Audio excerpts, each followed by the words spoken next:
The call of the void, why your brain suggests dangerous things. Number 3, the high place phenomenon. You're standing on a balcony, 12 stories up, enjoying a nice breeze and a moderately priced cocktail, when a rogue thought bounces through your skull like a caffeinated pinball. What if I just jumped?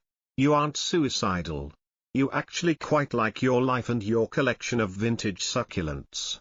But for a split second, your brain offers you a one-way ticket to the pavement as if it's suggesting a new flavor of gum. This is the call of the void. All a belle du vide if you want to sound fancy and depressed at a dinner party. Scientists call this the high place phenomenon. And it's essentially a massive communication breakdown between your fast-acting amygdala and your slow-moving prefrontal cortex. Your internal alarm system sees the drop, screams danger, and yanks you back before you even realize why. By the time your conscious mind catches up, it misinterprets that frantic safety signal as a desire to leap. It's your brain's way of being so over-prepared for a fall that it accidentally gaslights you into thinking you wanted to fall in the first place. Basically, your survival instinct is so aggressive it creates its own villains. Number 2, the steering wheel itch. Imagine you're cruising down a quiet highway at 60 miles per hour. Your favorite playlist is hitting all the right notes. And then, out of nowhere, you look at the oncoming semi-truck and think, I could just swerve right now. You don't want to. Obviously. You have plans for dinner and a moderate interest in seeing tomorrow. But your brain, in its infinite and chaotic wisdom, decides to simulate a catastrophic head-on collision just for the vibes. This isn't a sign that you've finally snapped. It's actually a sign that your brain is hyper-aware of the thin veil between completely fine and total disaster. Psychology suggests this is a cognitive dissonance glitch. Your motor system realizes how much power you have in your hands, literally, and your nervous system reacts by testing the boundaries of that control.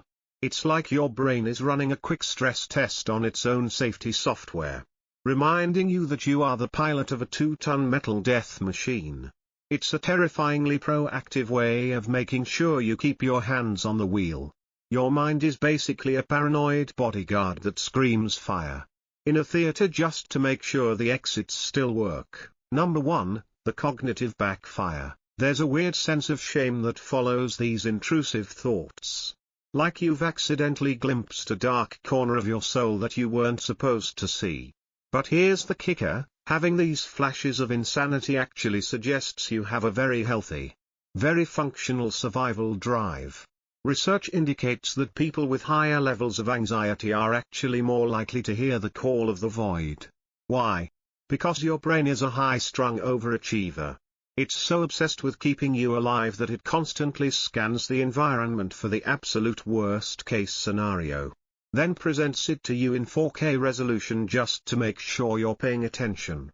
It's the mental equivalent of a smoke detector that goes off every time you light a candle, just to remind you that it's capable of screaming. You aren't secretly yearning for the abyss, you're just cursed with a biological operating system that uses terror as a pedagogical tool. So next time you're chopping vegetables and think about your hand meeting the blade, just relax. Your brain is just doing a surprise safety drill to ensure you don't end up as a cautionary tale. It's not a death wish, it's just your nervous system throwing a tantrum in your honor. That's all for today. Don't forget to like, subscribe, and tell me in the comments how your day's going.